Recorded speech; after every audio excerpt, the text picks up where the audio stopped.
En el año de gracia de 1242, un monje agustino llamado Berenguer de Tolosa dejó caer su pluma sobre el scriptorium del monasterio de San Cugat. La tinta se derramó como sangre sobre el pergamino que había estado copiando durante 3 semanas, un manuscrito sin título que le habían entregado sellado con cera negra y advertencias en latín arcaico. Sus manos temblaban. No de frío, pues era verano y el calor del mediodía catalán penetraba las paredes de piedra.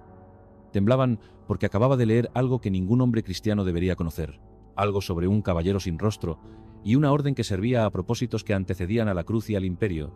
Esa misma noche, Berenguer fue encontrado en el fondo del pozo del monasterio.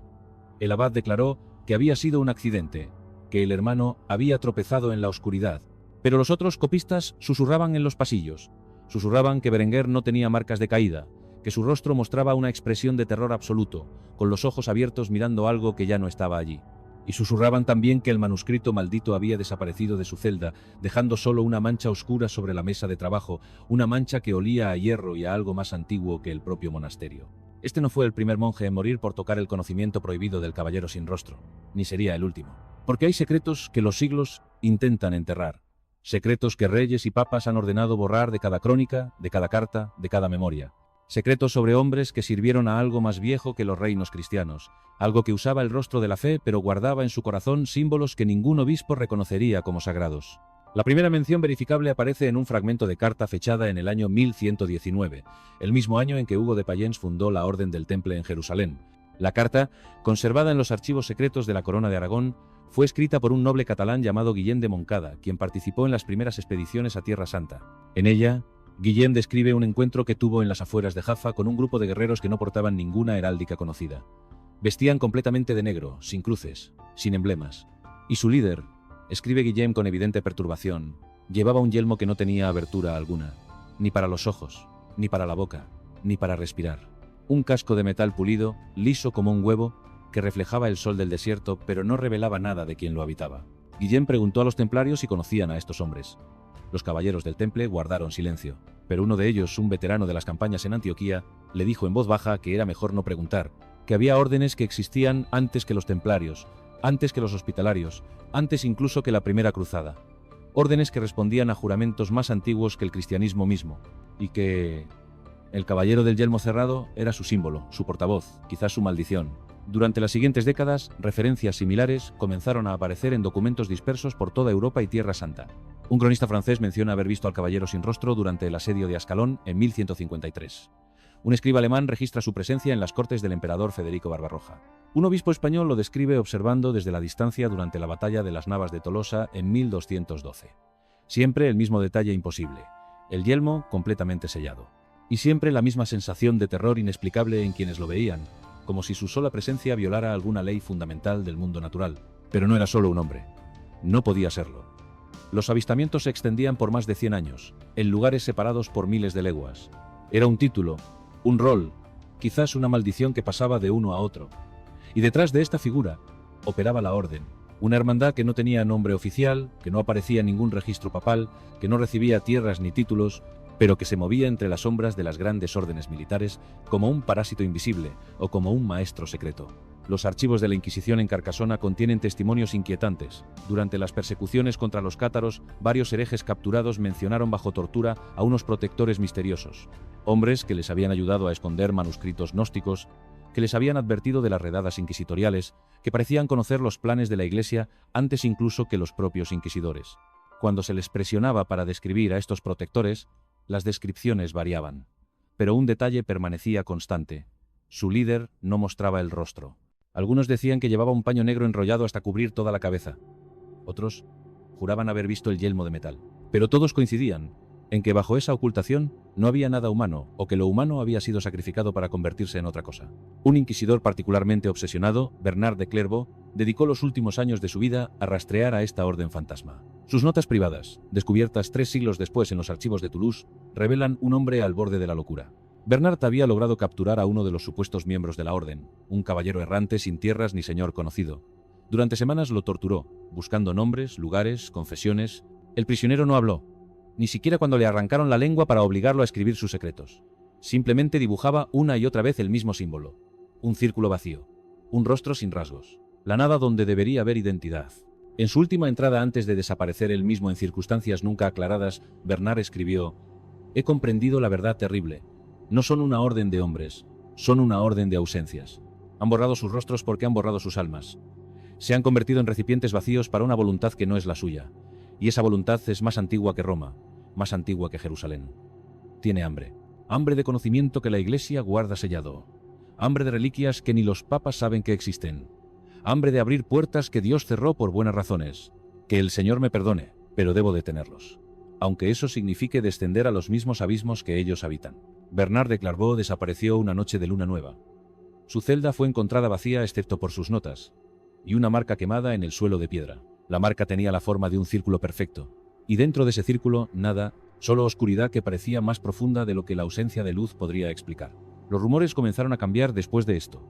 Ya no se hablaba solo de avistamientos del caballero sin rostro, se hablaba de desapariciones, de nobles que investigaban demasiado y cuyas familias despertaban una mañana para descubrir que no recordaban haber tenido ese hijo, ese hermano, ese padre, como si la persona hubiera sido borrada no solo del mundo, sino de la memoria misma. De bibliotecas enteras que ardían sin razón aparente, pero siempre después de que ciertos manuscritos específicos habían sido removidos. De batallas que se ganaban o perdían por decisiones inexplicables de comandantes veteranos que después no podían justificar por qué habían dado esas órdenes. La orden, sin nombre, estaba jugando con los hilos de la historia. Pero, ¿hacia qué fin? ¿Qué buscaban con su manipulación silenciosa de eventos y personas?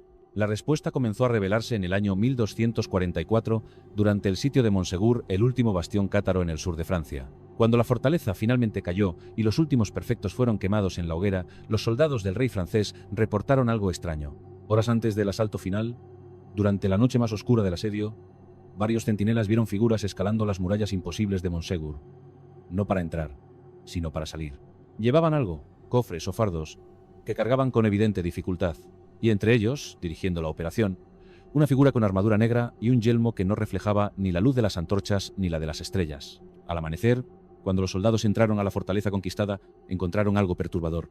La biblioteca de los cátaros, que se sabía contenía copias de evangelios apócrifos y textos gnósticos invaluables, estaba vacía, no quemada, no destruida, simplemente vacía, como si nunca hubiera contenido nada.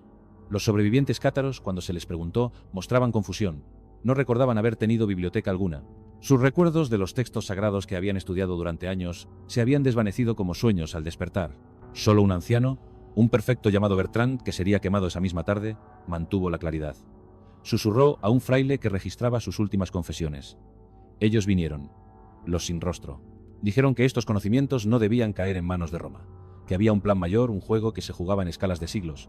Tomaron nuestros libros más sagrados, aquellos que hablaban de los eones, de los arcontes, del dios falso que creó este mundo de carne y dolor, y a cambio borraron nuestros recuerdos. Dijeron que era una misericordia, que lo que estaba por venir haría que la hoguera pareciera un beso suave. Yo rechacé su oferta de olvido. Por eso recuerdo. Por eso ardo mañana sabiendo que mi sacrificio alimenta algo más grande y más oscuro de lo que jamás imaginé. Las llamas consumieron a Bertrand, y con él el último testimonio directo de lo que la orden sin nombre había preservado de Montségur. Pero los textos no desaparecieron del mundo. Comenzaron a reaparecer fragmentos de ellos, en lugares inesperados.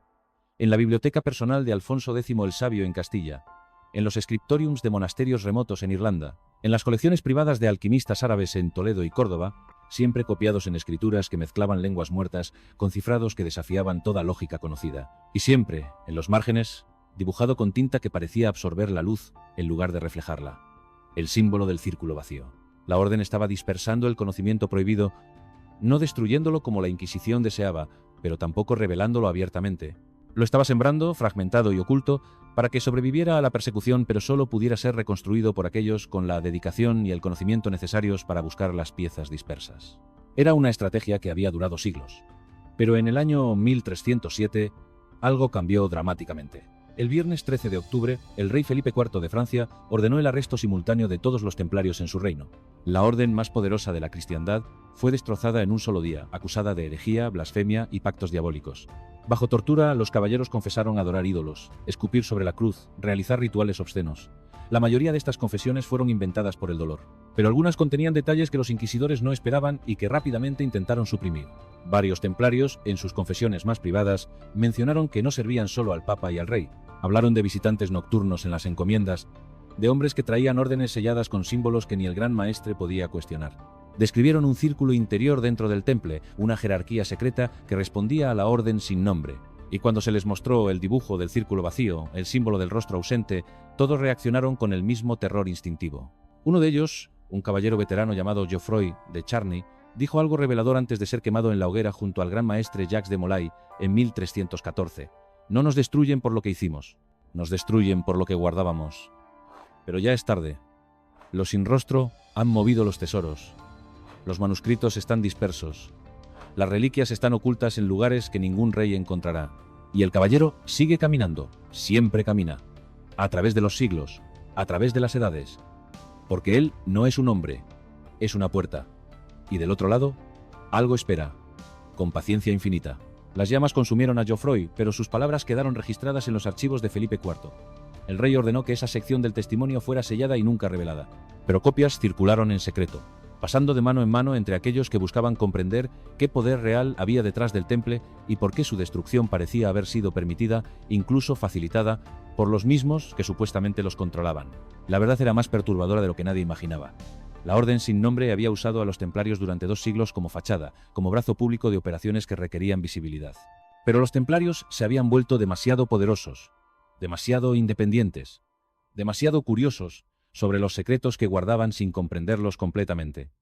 Algunos habían comenzado a hacer preguntas, algunos habían intentado abrir los cofres sellados que transportaban sin saber su contenido. Algunos habían empezado a adorar no a Cristo sino a algo más antiguo que habían descubierto en las cámaras bajo el templo de Salomón. Así que la orden sin nombre los sacrificó. Dejó que Felipe y el Papa Clemente los destruyeran, preservando así su propio secreto más profundo. Y en la confusión de los arrestos y las ejecuciones, evacuaron todo lo que realmente importaba. Los manuscritos de Montségur, las reliquias de origen dudoso, los textos que describían rituales anteriores al diluvio, los mapas de lugares que no deberían existir según la geografía cristiana del mundo, todo fue dispersado y ocultado de nuevo. La orden se hundió más profundamente en las sombras, y el caballero sin rostro, ese símbolo viviente de su propósito, desapareció de las crónicas casi por completo durante el siguiente siglo. Pero no había dejado de caminar. Las referencias reaparecen en el siglo XV, durante el Renacimiento. Pero ahora el tono de los testimonios había cambiado. Ya no había temor ni reverencia, había desesperación. Varios humanistas, eruditos que buscaban conocimientos antiguos para alimentar el renacer cultural de Europa, reportaron encuentros con un hombre, o algo con forma de hombre, que les ofrecía acceso a textos perdidos a cambio de servicios no especificados.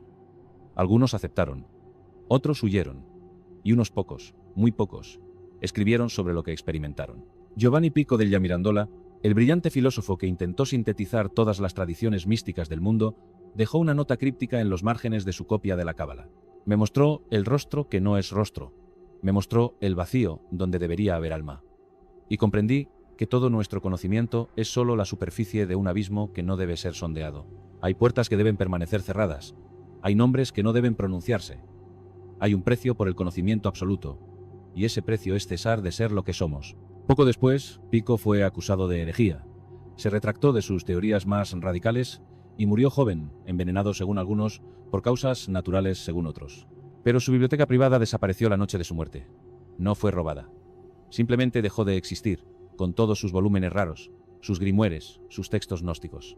Sus estudiantes juraron que la biblioteca había estado allí horas antes, pero cuando llegaron a la mañana siguiente encontraron solo una habitación vacía y un olor a incienso que ninguno pudo identificar.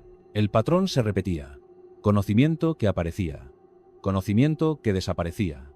Y siempre, en los momentos de transición, la presencia de la figura sin rostro, ya no siempre con el yelmo de metal, a veces simplemente con el rostro oculto por sombras que ninguna luz podía penetrar, a veces reflejado en espejos pero invisible a la vista directa. Y en una ocasión memorable descrito por un alquimista veneciano como una ausencia en forma de hombre, un vacío que camina y habla y maneja los hilos del destino con dedos que no existen. Pero la orden estaba debilitándose. Los siglos pesaban incluso sobre aquellos que parecían existir fuera del tiempo normal. Las referencias se volvieron más espaciadas, los avistamientos más raros, y los textos que protegían comenzaron a perderse genuinamente, no por su manipulación, sino por simple entropía.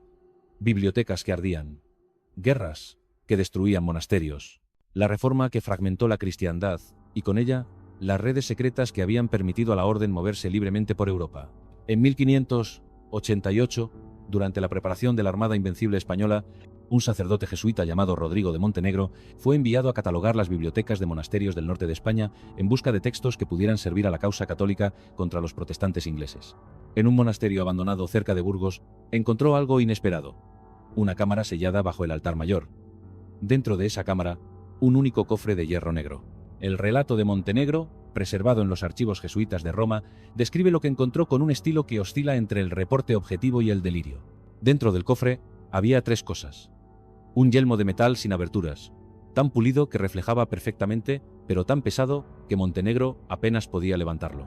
Un manuscrito escrito en una lengua que no pudo identificar, aunque había estudiado hebreo, griego, árabe y latín.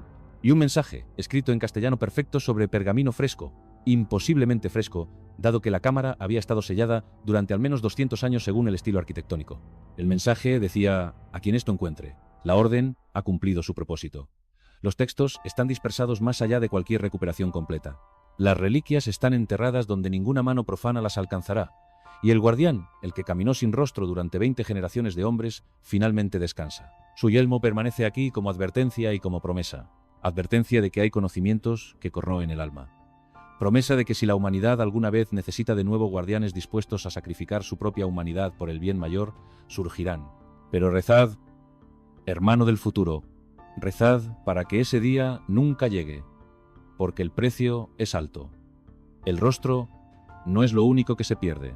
Se pierde el nombre, la memoria, el amor, el odio, todo lo que hace que un hombre sea hombre. Solo queda el propósito, y el propósito es frío como la piedra de esta tumba. Montenegro cerró el cofre, lo selló de nuevo, y ordenó que la cámara fuera tapiada con piedra doble y que nunca se mencionara su existencia. Pero antes de irse, cometió un error o quizás un acto de valentía. Se colocó el yelmo. Solo por un momento. Solo para sentir qué experimentaba el que lo portaba. Su relato de esos segundos es casi incomprensible. Vi todo. Vi cada decisión que la orden había tomado en 1000 años. Vi las guerras que habían evitado y las que habían permitido. Vi los conocimientos que habían salvado y los que habían destruido. Vi las puertas selladas en lugares que no existen en ningún mapa. Y vi lo que esperaba del otro lado. Esperando, siempre esperando. Hambriento de entrar a nuestro mundo. Y comprendí que la orden no guardaba tesoros ni textos. Guardaba las cerraduras. Guardaba los sellos. Eran la última defensa contra algo que haría que todas nuestras guerras religiosas parecieran juegos de niños. Retiré el yelmo. No pude soportar más. Pero en esos segundos perdí algo. No recuerdo los rostros de mi familia. No recuerdo el nombre de mi madre. El precio del conocimiento es el olvido de todo lo demás. Ahora comprendo por qué eligieron no tener rostros. Porque ya no eran nadie. Solo propósito encarnado. Montenegro sobrevivió 30 años más. Nunca regresó a ese monasterio. Nunca habló públicamente de lo que encontró. Pero sus superiores notaron un cambio en él. Se volvió distante. Obsesionado con estudiar textos sobre sellados, sobre puertas míticas, sobre los límites entre mundos, murió solo, en su celda, con una expresión de paz que sus hermanos jesuitas describieron como inquietante en su profundidad. Y después de Montenegro, silencio. La orden sin nombre desaparece completamente de los registros históricos. No hay más avistamientos del caballero sin rostro, no hay más manipulaciones detectables de eventos. Es como si, habiéndose asegurado de dispersar y ocultar el conocimiento prohibido más allá de toda recuperación coordinada, simplemente se hubieran desvanecido. Su trabajo terminado. Su sacrificio completo. Pero hay quienes dicen que no desaparecieron realmente, que simplemente se hundieron tan profundamente en las sombras que se volvieron indistinguibles de ellas, que todavía caminan, sin rostro, sin nombre, sin memoria de quienes fueron, alguna vez, vigilando, guardando, asegurándose de que las puertas permanezcan cerradas y de que el conocimiento que podría abrirlas nunca se reúna en las manos equivocadas. Y en noches sin luna, en monasterios antiguos y bibliotecas olvidadas, algunos todavía reportan ver una figura, una sombra más densa que las demás, un vacío en forma de hombre. Y quienes la ven, sienten el impulso inexplicable de olvidar lo que estaban buscando, de abandonar sus investigaciones, de dejar en paz los secretos del pasado. Porque algunos misterios no están destinados a ser resueltos. Algunos conocimientos no están destinados a ser recuperados. Y algunos guardianes nunca dejan su puesto, ni siquiera después de que el mundo haya olvidado que alguna vez existieron. El caballero sin rostro sigue caminando, dicen. No en este mundo, quizás, pero en los espacios entre los mundos, donde las puertas aguardan, y el hambre del otro lado nunca duerme.